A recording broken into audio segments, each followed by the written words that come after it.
You're listening to the Native Plants Healthy Planet podcast, presented by Pinelands Nursery. Here are your hosts, Fran Chismar and Tom Kinezic.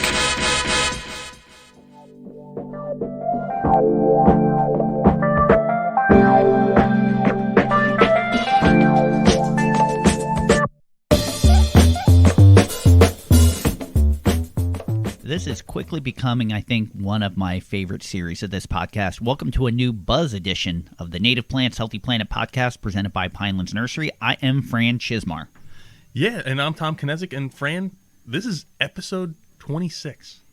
As long as we don't delay. It's episode 26. Do you ever think we'd make it this far? No. You know what? I didn't think we would get 26 episodes in this quickly. Yeah. Actually, I thought at this point we'd probably be like 10 or 15, but 26 isn't. Yeah. I'm glad we were thinking maybe we'd do once a month, and I'm glad we didn't, because if we only did once a month, we would have barely covered We would never get this done. Compared to, it would take us years and years and years to get through just our first list of guests, let alone everyone else we wanted to add. So I think it's funny that every time we think we're too busy to keep going every week, we find a way to do every week. Yeah. And this buzz. But honestly, it's hard to prepare for a guest every week, but to do something like this in between is definitely enjoyable, and it's easy to fit. Yeah, it's really, you were saying it's become one of your favorite parts. Yeah. It's become one of mine too, because with the guests, and nothing against the guests, the guests are great because it really activates a whole different part of your brain. It does. But this allows us to kind of riff off some of the things that we talk about in the office, some of the things that we're passionate about that otherwise maybe we don't get to bring up with the guests. We get to be more loose. Yeah. And it's fun when we have guests that we know very well, and those podcasts are loose to begin with. But this is more like how we are in the office, which isn't pretty serious for the most part. And it's a lot of fun. It just gets to be a lot of fun. Yeah. Not that the other ones aren't. It's just a different vibe. Totally. Yeah. Oh, yeah. But one of the things we talked about was keeping these a little bit shorter than our normal episodes. And then last week's ended up being a little longer than we intended. Still not as long as a normal episode, but a little bit longer. So I have a feeling that's going to happen from time to time. Oh, yeah. But anyway, we should probably kick right into things, because I know we have a list of things we want to get through today, some new ideas we've came up with. So yeah, definitely. So why don't we start off with one of my favorite segments? It's hot. and Fran, I'm going to let you go first. All right. My selection today is a little bit different, and it's not something I noticed while walking through our nursery. It was something I noticed while walking through a friend of ours' nursery. So I was visiting our friends and listeners, Daryl and Carrie, over at Sunset Farmstead. And I was buying some natives from them that we don't grow. I was getting some Hubrequier and Tiarella. And when I pulled up, they had an order pulled for someone else, and it was Amsonia Hubrequier, Blue Star. And I know that's not native here in New Jersey. It is a native plant, just not here. But, man, I love that plant. It was in its full fall glory, that, like, flaming, like, yellow-orange fall color. If you're not familiar with that plant, it's got a very soft fern-like foliage, and it's one of those plants where every time you walk by, you kind of have to rub your hand through it. It does flower in the spring, and it's a pretty flower, but to me, it's more of a texture plant, and it's just got a great foliage, and that fall color is just... Yeah, and it's really a 3-season plant. It is. It looks good for 3 seasons. If you're a real plant nerd, probably 4 seasons of the year. Yeah. It always has something of interest going on. It's not it doesn't just flower and go away like some other stuff. And to me, it's good if you have one, but it's great in a mass too. Like if you edge something out with that, it's so striking. You can't help but to notice it as soon as you see it when it's in fall color. Yeah, and I actually picked some up a couple years ago from Clemenson Nursery at the New Jersey Native Plant Society's plant sale that used to be at Raritan Valley Community College during the whole conference. This year they did it. We actually have a remote one that is this Saturday, but last Saturday if you're listening to this, so you're too late. But so a couple years ago I picked some up. I got late to planting it. The first year I really didn't do much. And then this year I was like, man, they're getting bigger, but they haven't gotten that big. And now I looked the other day, they're huge. Yeah. But they aren't in fall color yet, which I was surprised by. Oh, interesting. So that was one of the things I was really waiting for but I'm actually a little happy about that because I have the asters blooming, I have goldenrods blooming, and that will at least give a little bit more length of life to the garden when it turns yellow. But that makes sense. For our listeners that don't know, plants in a nursery setting go dormant earlier than in their natural setting. So if you're growing something in a container, it cycles a little bit off. So it makes sense that it's blooming or it's in fall color for them now, or when I went there a week and a half ago, as opposed to naturally. Like we have things like our emergents go dormant probably a month earlier than how they do in nature. So when that shows up at the end of that, man, that's gonna, with all those other things, it's going to look it'll just incredible. give that garden a little bit of life. I've been learning as I'm going with the gardening aspect of it, where I've found there's a lot of holes in my planting plan. Oh man, June and July and early August are awesome, but then I have a big gap from like early August to early September where there's not a lot going on. It just kind of looks a little bit weedy to the untrained eye. And then another thing that happened this year, I'm getting off topic already. That's all right. Said short episode, but here I go talking about my personal garden and stuff that happened back in July. I had Hubrequier triloba. I didn't plant it. I don't know where it came from. We grew it at one point. That's what I'm guessing, because how I garden, I have the luxury of gardening this way, is we have some stuff at the end of the year that's left over, and I'll just kind of say, oh, there's 15 plugs of this, I'll go and take it and just throw it in the garden someplace. Wow. So I think that's what I'm guessing, is we grew it at some point in the last couple years. I pulled some out and put it in there, and it was just a plant or two, and now it took over this one whole side of the garden, and it looked awesome, but it just reseeded itself there. I didn't put it there. I don't know if we've grown it. It's been like 8 years, probably. I don't know where I got it We from, contract grew it for a project that was coming up, and after that project, we had a little bit, and we kind of worked through it, and we didn't continue to grow it. But it's been a while. But where it was being grown isn't that far from where your house is. Okay. Well, maybe that's so I'm wondering if that's how maybe it just volunteered in. Yep. But my selection, and there's so many really good selections right now. Yeah. Just because of everything going into fall color, I almost went with red maple just because it's awesome right now. Yeah, but it's too easy. I had to go something everywhere. a little bit different. All right, and that was Staghorn Sumac. Yeah, because of the color, which is actually the one we have around our pond, is starting to fade a little bit. It's not in that peak like it was probably a week or two ago, but more because, and someone write in and correct me if I'm wrong, but there's a cooking spice that's become increasingly popular called sumac, which is actually the berries of those sumac plants. I didn't know that. Which you can grind up. And I'm looking forward to trying that. So if it turns out I'm wrong, someone write in and tell me, hey, you can't actually do that. But the limited research I've done on it, that is something you can make out of it. Yeah, don't ask me. Yeah. Because I once guided your father into telling him something was edible, and it turned out not to be edible after. Yeah, I'm pretty sure it's edible because I know you can make it was actually like a lemonade type thing. Okay. Obviously not lemonade, you're not making it with lemons, but you can kind of steep the berries of the Staghorn Sumac in water, and it becomes, I guess it tastes kind of lemonade-y, and it has like a pink lemonade-ish color. I would like and to I've heard it's really good. I've been meaning to try that for like 5 years now, and I always forget. That's a great choice. We have a stand of it around our pond, which is a certified wildlife habitat. And this time of the year, we actually did our company photos in front of that one year when it was in full fall color, and the berries were. It was phenomenal. So great choice. Yeah, and I just did a little Google research, and it says the spice sumac is from the Middle East. Oh, but the Staghorn Sumac really resembles that tangy lemony spice. So I might still try it. Yeah. I'm curious when it comes to that stuff. So know your sumacs before you try this. Remember, there is poison sumac, which has a white berry. So that one's and it's more wetlands where a lot of like the smooth sumac and Staghorn and winged are all upland species. I believe the poison sumac is a wetland species and has a white berry as opposed to red. So, great choices today. So I thought, you too. Thank you. So we have this. We started off with an old favorite, but the rest of this episode is kind of all new segments. But before we start, we actually got listener questions on our question and comment line, and we had to give them a little incentive. We did. We offered through our.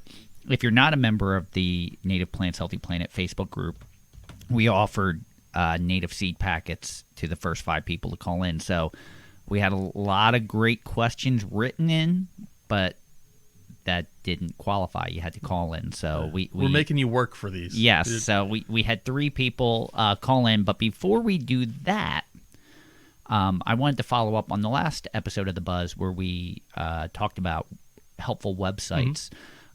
And through the Facebook group, we had a lot of great interaction and suggestions from our listeners. So I thought we could go over some of those. Yeah, cool.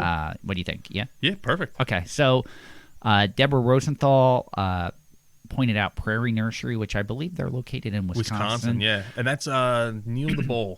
Okay. Who's a great speaker. If you haven't seen him and you see him on an itinerary, that's someone you definitely want to listen to.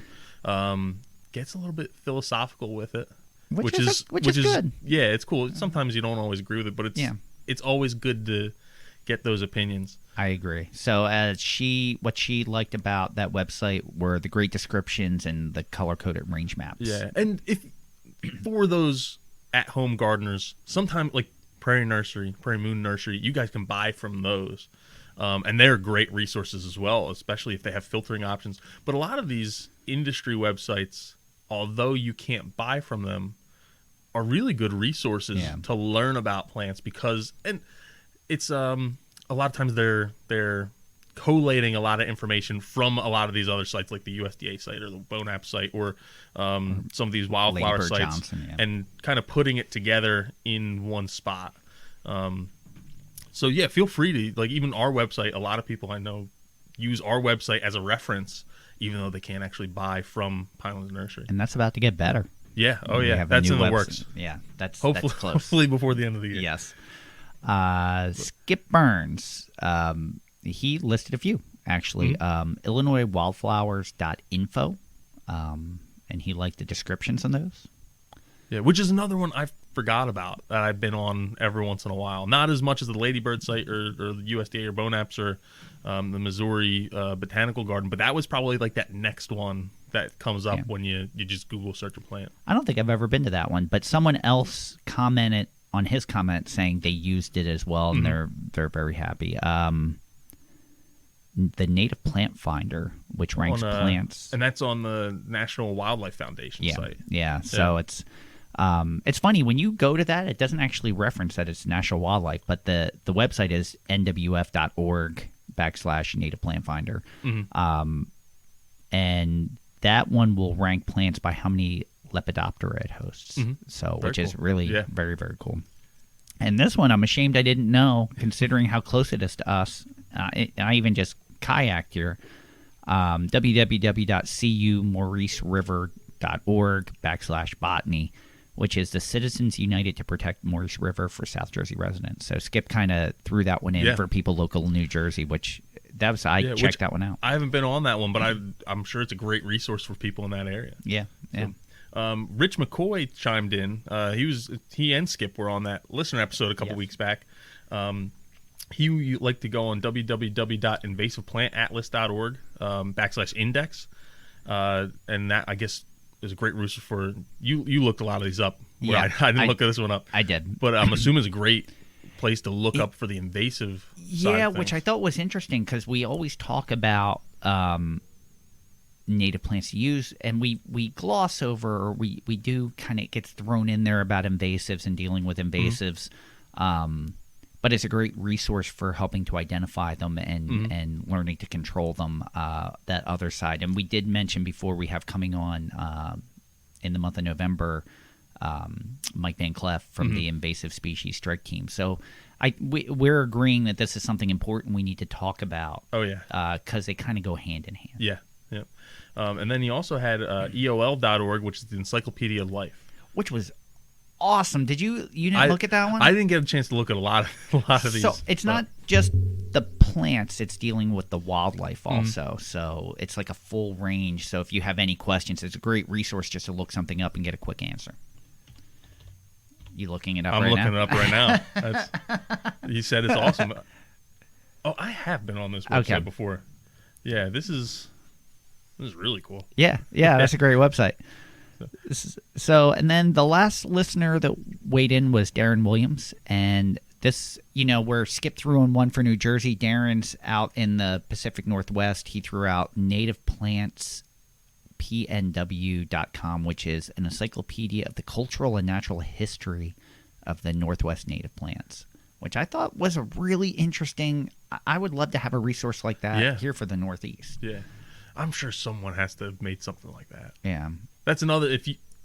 We'll continue this. If you on that group, if you know of more websites that are really great resources, that's a place for sharing. We want people to share these resources and share their knowledge to make this whole community better. So Richard, feel free to if you know of something like that for the Northeast, go ahead and share it. We'd love to see it. Yeah, and Richard McCoy actually followed up with more books too. So that conversation is still going. That's a few episodes ago, and it's kind of still being talked about. So again, if you're not a member of the Facebook group, maybe you don't do social media. That's cool too. But you should join and just be a part of the conversation. Yep.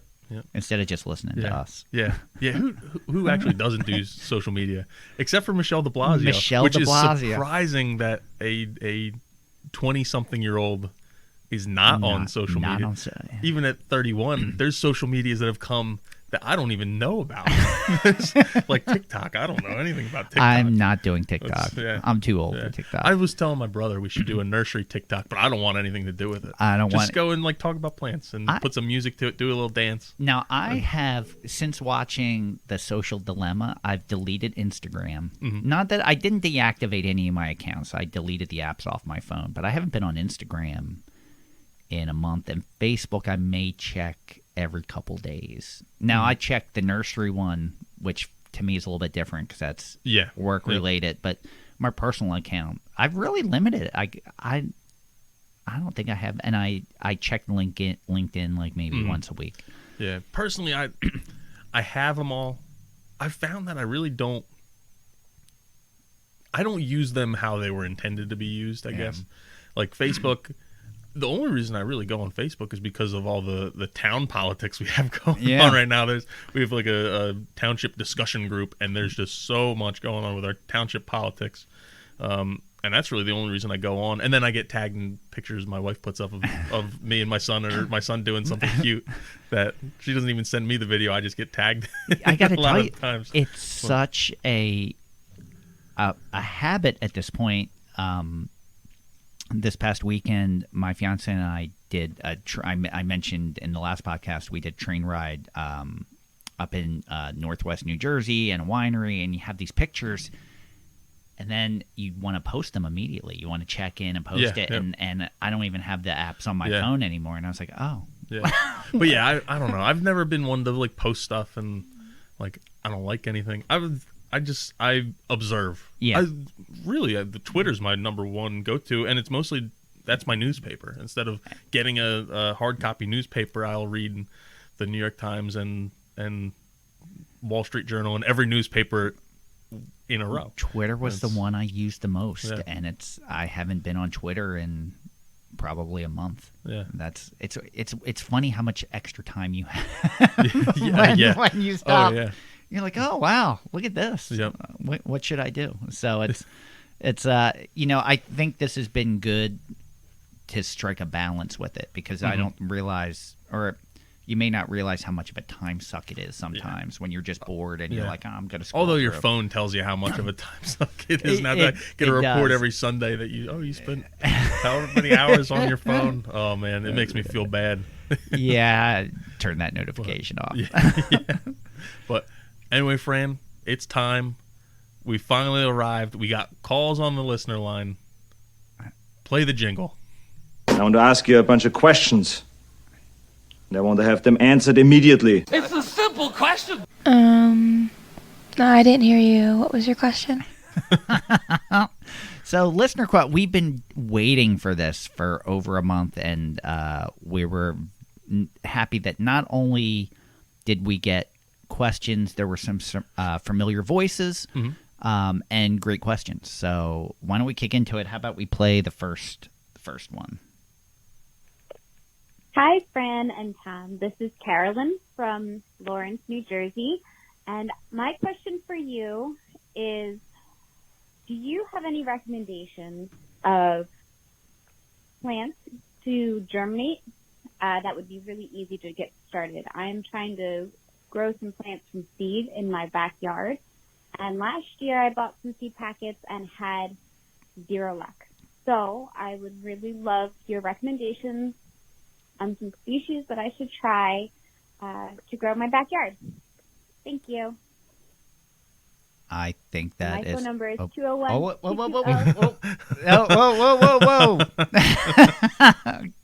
Got that cut off. I never heard that part of the message. Yeah. I would have taken care of that beforehand. So that's a great question. One thing when you're buying seed, for anyone buying seed, that two of the things that you should be aware of if you're purchasing pure live seed or not. Because if you're not getting pure live seed, then you really need to look at the literature that comes with it of what the germination percentage is.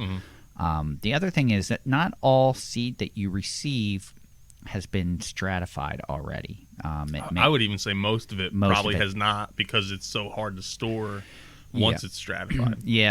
Once you stratify it, it has a shelf life. Yes. It already has a shelf life unstratified, but you can, by providing it the proper conditions, you can stretch that shelf life out quite a bit. Yeah, so some of these things may need 2 cold seasons or a cold season and 2 warm seasons. So even though you didn't have good success now, that doesn't mean that the seed isn't still viable and may still come up. So just keep those in mind. But I did talk to, this isn't my knowledge, I spoke with the propagator here at Pinelands Nursery about things that will come up with little to no stratification, that if you sow right away, what they may be. So the first thing he mentioned was Rudbeckia hirta, black-eyed Susan. Yeah.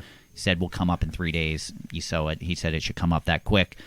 That one may not be a very long-lasting plant in your garden or your meadow. As long as it keeps reseeding itself, it's okay. But that's more of a reseeding annual. Yeah. He said most Monarda will come up pretty quickly, and for grasses, Panigum virgatum will come up. He said one of his little tricks was, he said stratification will improve germination if you just store those seeds in a Ziploc with some sand in your refrigerator for a little bit before you seed it. And on the woody side, Ulna cerulata, if you sow it ripe from the tree, if you let that seed dry out, then it will have to be stratified. But if it's ripe and you take it and you plant it right away, it should come right up. Yeah, very cool. Yeah.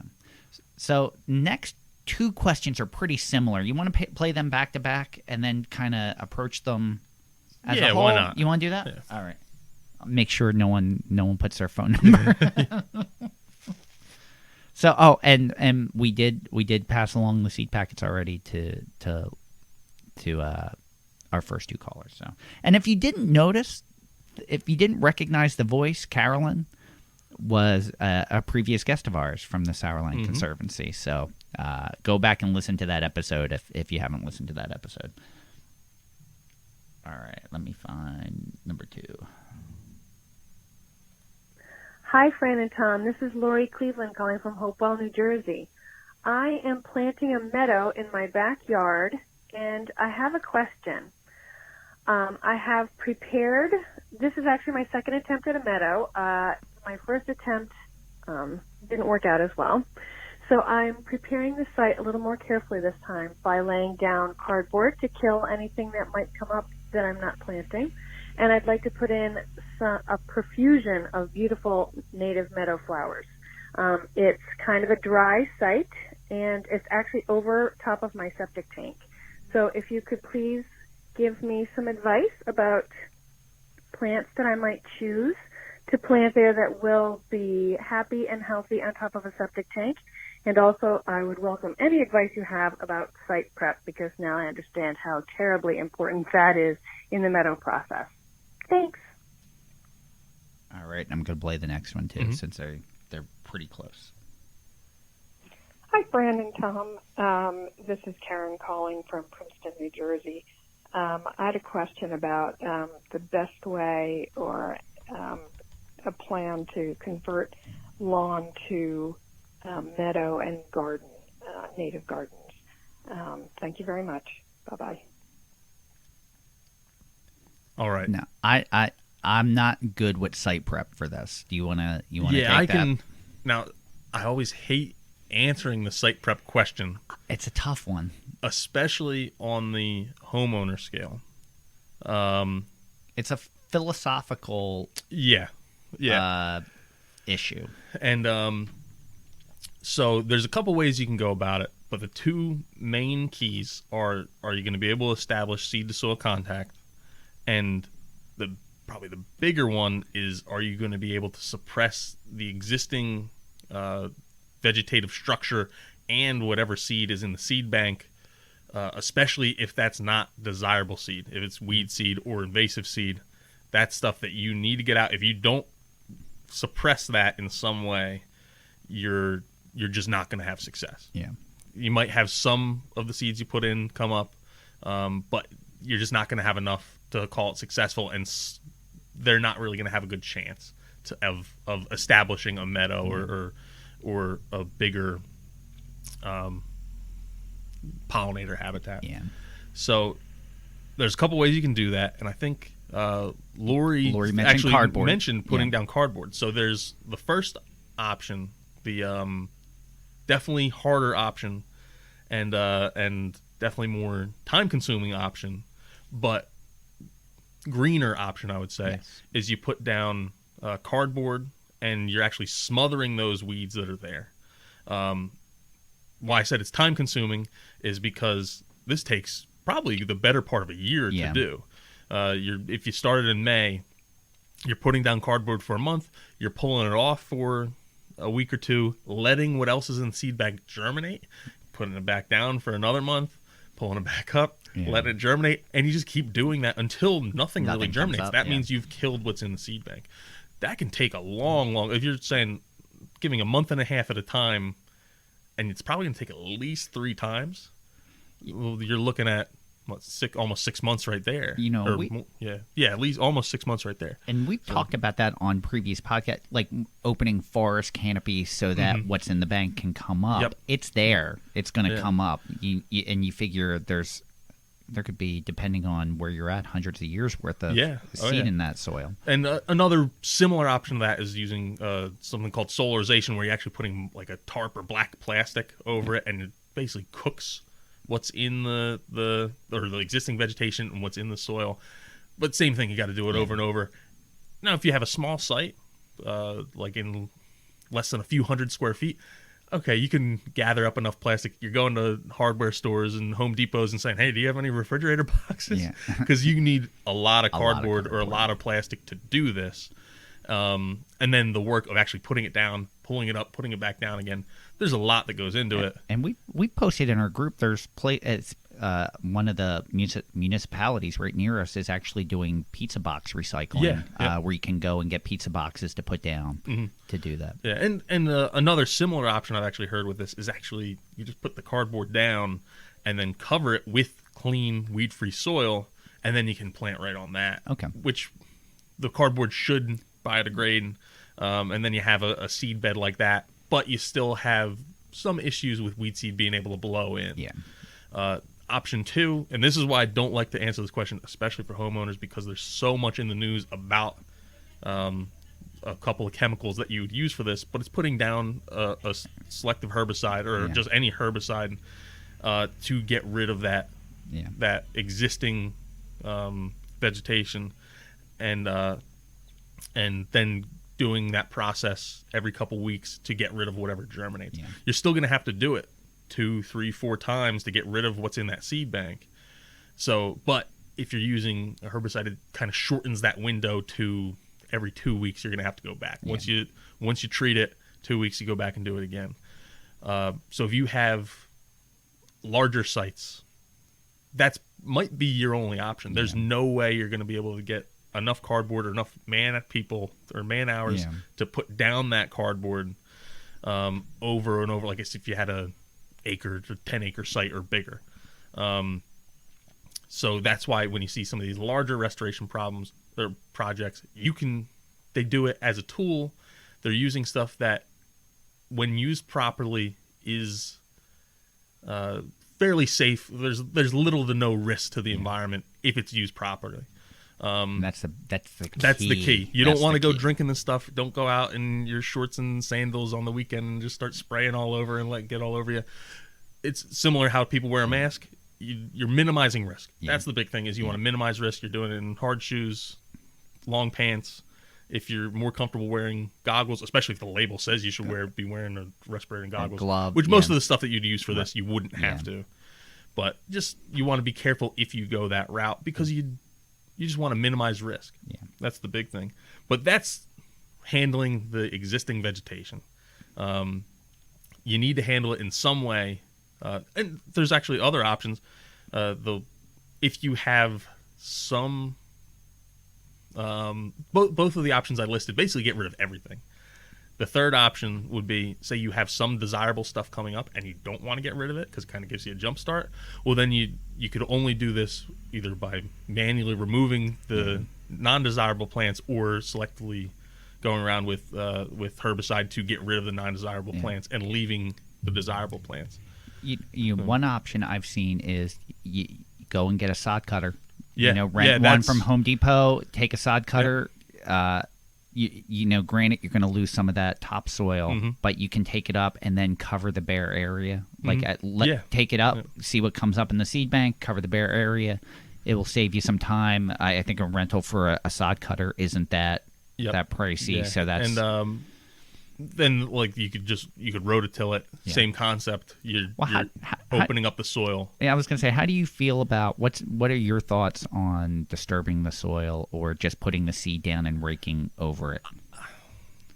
I prefer. Now I look at this I don't have a lot of in-field experience doing it, but I've talked to a lot of people that do, and they prefer doing no-till methods. No-till.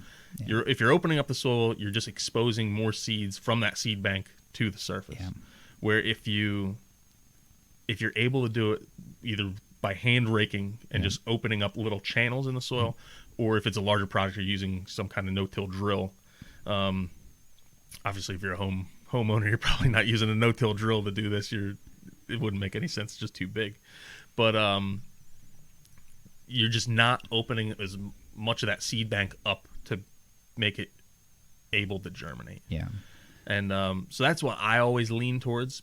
It doesn't mean that you can't, if you open up the soil, that it's not going to work and you're just opening up all this weed seeds. You just have to know that you are opening up the soil to any weed seeds that blow in, where if you're able to kill off that existing vegetation, do something that has a little bit of thatch on top, and you're able to open it up and just create channels of seed to soil contact. Any seed that doesn't blow in that channel is going to take longer to germinate. Yeah. And it's going to have less of an advantage. And you're giving your natives more of an advantage by doing that. Yeah. Now, pro tip, most of these commercial sites, not humongous sites, but a lot of our customers that are seeding are using some kind of erosion control mat over top to protect the seed and help it germinate. So if you have access to straw and you can cover the seed with straw, it will help. That if you go the erosion control mat, the one thing you have to be careful of, there are a lot of products out there. So if you're doing a wildflower seed, herbaceous seed, as opposed to turf seed, you need to use straw. If you're going to use a straw matting. If you use or something that's an open mesh, like a jute mesh or a core mesh, if you use a core blanket, what will happen is the seed will germinate underneath, but that blanket is so dense that the plants can't push through, and they'll germinate, but then they'll die. So you kind of have to stay with straw. It's got to be something that can push through, that will protect it from birds or something like that, from squirrels. So that will help. So straw will help, or a straw matting is a good suggestion. Yeah. And I guess then the next step is, once you've seeded, either by raking the existing surface, and then putting your seed down. And you can even just hand broadcast it if you have a mix. If you want stuff in particular places, then you're just hand placing it where it would go or where you want it to go. And then you got to kind of just rough it up again to kind of cover it back up. As stuff starts to germinate and as it gets a little bit bigger, you still got to go in and manage. And some people even recommend just that first year stuff's germinating, just keep it mowed 6 to 8 inches. Don't let anything get bigger. That'll help with your weed suppression. A lot of these are annual weeds, so once you knock them back, they're gone. And your native stuff that is perennial is going to be able to come up through it. So you got to manage that some way, or you just go through and say, oh, this is a good thing. I want to keep it. And if you're good at plant ID, you can do this part, especially young plant ID. And you leave it. If it's bad, you're pulling it, and you can kind of go through by hand. Again, that really only works on smaller sites where you can really be attentive to it and you know your plants really well. So once you're there, now we could talk about plant selections a little bit. So Lori specifically, it's important to select for your condition shallow-rooted plants that thrive in dry conditions, so they don't grow deep looking for water into your septic system. So good recommendations: eastern bottlebrush grass, which is a really cool grass. Yeah. It's just an awesome seed head.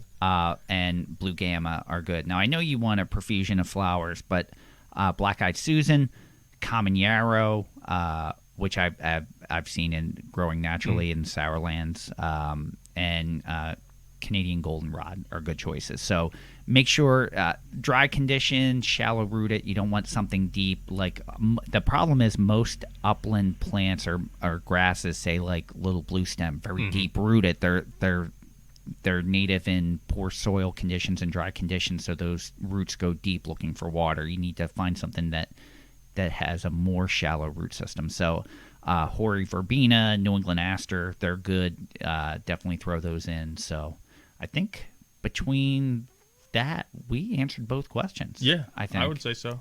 Wow. And again, I hate answering questions. That's a tough one. That's one that we've seen people that we respect highly in this industry get lambasted for on social media. So one of the largest seed producers in the country get shamed. Yeah. So it's a tough topic to approach at any it's important to factor that a lot of these herbicides are tools, and like if you're using a hammer, you're not going to use a hammer to try and cut through a piece of wood. If you aren't using these things properly, you're exposing not just yourself but the environment to more risk. So a lot of these professionals, I don't want to say all, I'm sure there's some professionals that aren't, but a lot of these professionals, especially the ones that are in the restoration field, they know what these chemicals do. They minimize how much they're using them. When they're using them properly, and they can use them like a tool. And maybe it isn't the perfect tool, but it's probably a better option than putting down acres and acres of plastic just between the cost and then what happens to that plastic when you're done. Exactly. It's a tough. That's why I don't like to answer it is because a lot of times just when you bring it up, people say, "Oh, this person's a wackadoo." Yes, and I don't want to listen to them because they're the devil from Monsanto, and we might lose listeners over this. Yeah, we might, but hopefully not. Yeah. So, so I think that we have another new segment. I think that ends questions. What I love that we have a new segment. What I love most about this next segment is that it's competitive. Yes. That's so I need some redemption after losing the native plant tournament bracket we had in the spring, which I still haven't. We had planned I was going to have to eat something cooked out of a native plant, but we were going to have guests in. Yeah, we want to have it with other people, which I'm still going to cook you something. Okay. Maybe I'll cook some of those sumac. Oh, there we go. I'll use sumac spice, but I'm not going to look up if it's okay first. All right, that's fair. That's fair. So do you want to explain, because Tom had this idea. So just through Facebook and LinkedIn, we're always seeing these really cool news stories that come up, and I always thought, oh, this would be a great thing to work in because they're current. Yeah. There are things that are going on right now, and we really want to share them with you guys because you might not know that this is going on. Sometimes in your backyard, sometimes it's in high-profile places where they're using native plants, and it's pretty cool stuff. Or they're doing habitat restoration, or just things that revolve around that ecology world. And there's some really interesting things going on, but we can't necessarily work it into. Although maybe I try who's sometimes. our guest. Yeah, we can't always work it into who's the guest. So we figured, hey, why not do it on the Buzz? Yeah. So being men, we had to make it competitive. Yeah. So what we did is we both picked a news story. Yes. I actually picked multiple because we don't know what the other one picked. Okay. And, well, I only picked one. And so. I didn't want Fran to have picked mine, so I picked another one as a backup. Because if we both pick the same one, then how do one of us win? That's true. So, and we can't have that. Yeah. There has to be a win. There can be only one. Yeah, only one of us can win. And that's actually where you guys come in, is we want the listeners at home, when we're posting this, we're actually going to post it as a poll in our group. We want you guys to vote on who brought the better, more compelling story. And there's probably a lot of theatrics and who was able to present this story better. Oh, I'm totally unprepared. I have a good story, but I'm totally unprepared. So if it's based on presentation, so yeah, when we put win. this poll up after this episode posts, we're going to put a poll up. We want you to vote on who had the better story and share your thoughts on what the story was, and maybe it's something in your backyard or something you're passionate about, and you can go and look into this these things a little bit further and help make them happen. What's nice on this is there's no loser, but there's definitely a winner. Yes. Yeah. There may not be a loser, but there's definitely a winner. So with that, I say let's kick off this or that. You can get with this, or you can get with that. So, this or that. All right. Would you like to go first? I think we should flip something. All right. I'm gonna flip this. Do you want to be the red side or the white side? You know what? I'm flipping a like tape dispenser. I'll take red side. Okay. It was the white side. All right. You get you can choose to I'm go gonna first. make you go first. All right. I want to know what I'm up against. All right. So, the article that I chose, and of course it's not showing up now. I had it all prepped. All right. So, the name of the article is "Trees Bring Benefits to Society Regardless of Their Origin." Have you seen this one? I haven't. So this is a study out of the University of Geneva in coordination with the Botanical Gardens and Conservatory of the City of Geneva. So this is from Switzerland. Yes. What have the Swiss ever done for us? No, but it's so. I'm going to give you the summary of the scientific study. So the trees planted in urban spaces provide a multitude of ecosystem and social services. At the same time, trees can be a source of inconvenience. Scientists have analyzed trees and found in the Geneva region and systematically assessed the services and inconveniences they generate. They show that most tree species are non-native, and the trees provide roughly the same ecosystem services to Geneva's urban spaces regardless of their origin. Mm-hmm. So their whole thing was based in an urban society because the urban nature of it keeps plants, and they do go on to conclude that you have to not include invasives because invasives are invasives. But in an urban setting, because you're not really always going for wildlife habitat or pollinator habitat, that they're forming the same ecosystem functions. And if something tends to be aggressive because it's in an urban nature, it keeps that plant in check. They're not allowed to get out of control because of where they're at. So they're finding in the city settings, at least for they're saying it doesn't have to be native, which I found was interesting because we're here preaching native plants, and their scientific studies showing, maybe it doesn't need to be. I actually somewhat agree with that. Yeah. Maybe if I read it, I'd completely agree with it because you get into those, and this is actually something we're going to talk about in a couple episodes when we talk to Claudia West. When you get into those super urban environments, we've already changed the ecosystem so drastically that it's no longer what it was. You can't go back at this point. Yeah, so you always bring up a point about the street trees was in Chicago and how they only have a lifespan of, know better than I do. It was in New York City and Philadelphia, the average life of a street tree is 7 years. Yeah. In Washington, D.C., it was 6 years. In Chicago, it was only 4 years based on the lake effect. Mm-hmm. So they don't really have a chance to evolve and adapt. Yeah. They just have to be urban tolerant now for a chance of survival. 7 years is not – if you think of – you're trying to build a natural infrastructure that keeps – turning over every 7 years, 6 to 7 years, that's crazy. So I could understand the need to prolong that. In our last episode, we talked about population dynamics and how it's not every 100% of the population is going to survive. Yeah. Well, this is a situation where they aren't really a population; they're all individuals in a lot of cases, especially with street trees. It's even though there might be street trees all along the way. It's not like it is in nature where those are interacting in some way. They might have minor interactions, but not like it would in a forest system. Yeah, you're not getting the butterflies or maybe, the wildlife, but you're not really getting them in the middle of the city anyway. Yeah. But they are providing, they're attenuating urban heat islands, reducing airborne pollution. That they're providing that service where maybe a native tree can't, they're not adapted to that already. So... maybe over time they can adapt to that, but as of right now, that's not their. Yeah. It's a non-native. And Enrique Sala talks about that. You have these cities that are a non-native culture, so to try to introduce trees into that is very difficult. Yeah. You'd have to totally abandon it and let it go back to nature to do that. So that's my article. That's pretty interesting. Yeah, I thought that. I'm proud of you. You got something good.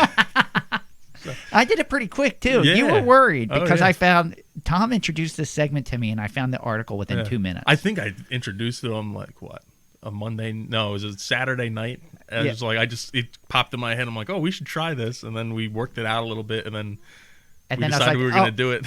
Well, honestly, yesterday, Tom was like – do you have your article? I was like, oh. And then I'd only looked mine up. Actually, I shouldn't say that. Mine's only 2 days old, but I actually saw someone had posted on Facebook. It was someone I didn't think would post this on Facebook, but mine was from NPR.com. Okay. And it was, like I said, it was actually posted on the 21st, so I guess that's 9 days ago from when you listen to this. But and it was landscape architects unveil plans to save the National Mall's tidal basin.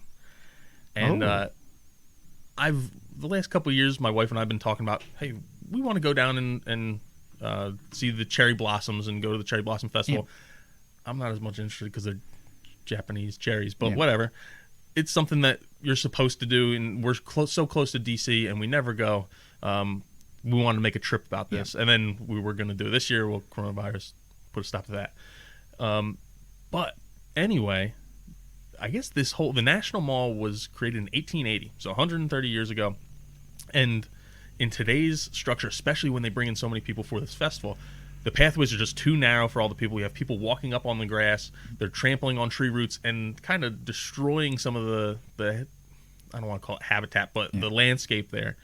The other issue is there's so much tidal flooding that they're already having parts of the National Mall where paths are under a few feet of water at high tide. Oh. And then on top of that, they were saying, I think by 2040, that the Jefferson Monument would be under 4 feet of water at high tide. Really? Not under, but would have 4 feet of water on it. And then I think the Martin Luther King monument would be under 6 feet of water by 2070.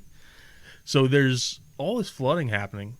Well, you go back to 1880 when they built this. If you were to look at the maps, they actually filled in the Potomac River and built this tidal basin to handle the flooding and rerouted the Potomac River to build the National Mall.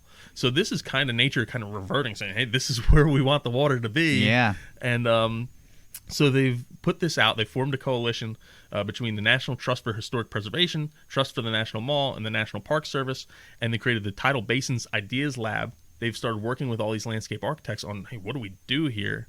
And they've started to get a lot of feedback, and it ranges from, hey, we should kind of work with the flooding and take tiny steps to deal with little portions at a time, to one architect said, hey, we should let nature take its course. Let's build an overarching pathway that kind of goes over this and let it all turn into ruins and let nature kind of take over. And I like that idea. There's another architect who said, let's make it a swamp. It's supposed to be a wetland. Make it a wetland and make it interactive with the wetland. And they even propose ideas of, you have these monuments already. Well, why not create some monuments or things of the sort to the history of that region and incorporate aspects of what happened in slavery and have a monument to the slaves that probably lived in that area at some point. Yeah. So it was and just incorporating some of the less prestigious parts of history that we still want to remember, so that we don't make those mistakes again. And it's a pretty cool thing. I'd love to see it become a wetland. It incorporates the natural history with the history of man on the land, and then our national history as well. It would be pretty cool. So that's a great article. No, it really isn't. And DC, their water situation isn't a great situation. They're very proactive in trying to get people to use rain barrels or plant water rain gardens in their property, because their aqueduct system is pretty old. So no, that's two great stories. Yeah. So now it's up to you guys. It's up to you. And of course, the choice is yours. So we were going to keep this quick, Tom, and we did not. We're over 45 minutes. Okay. So we should probably wrap this up. Yeah, maybe our plan to keep these short isn't in the cards. No. Between the two of us, we both like to talk. We do. Yeah, I don't think that's happening. So anyway, we want to thank you guys again for joining us today. We hope you enjoyed listening about some of the websites our listeners chimed in with, questions that we got from our listeners. If they called in, not online. Not online. Maybe we'll answer them online, but probably not. All right. We'll see. It's not for free. Here's the response. If you left your question, if you wrote it online, this is your response. But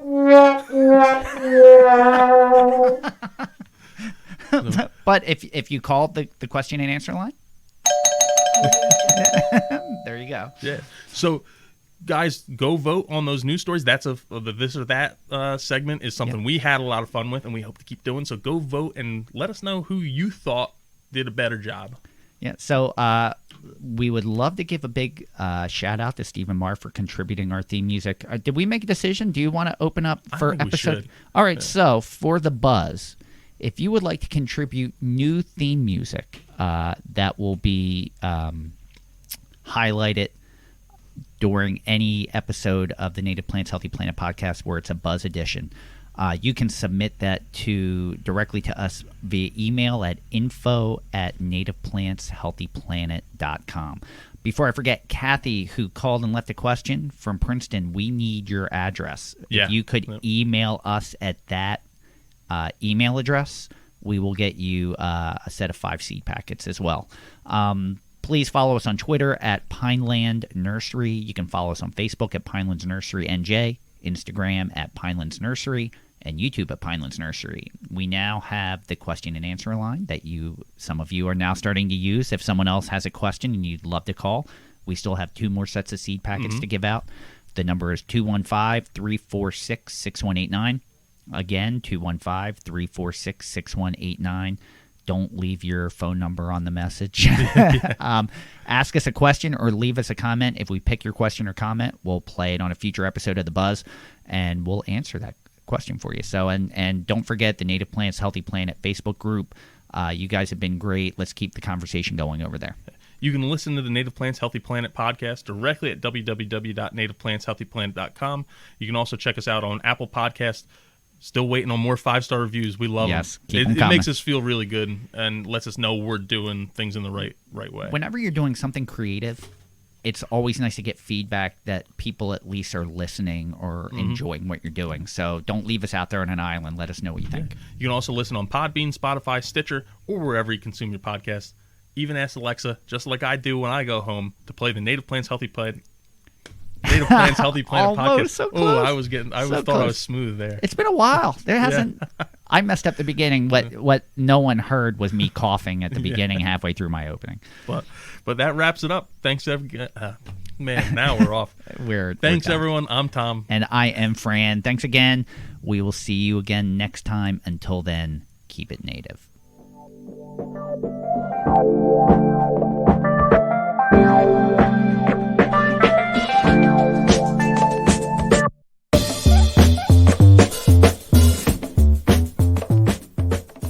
Thank you for listening to the Native Plants Healthy Planet podcast, presented by Pinelands Nursery. Remember to like, share, follow, and comment.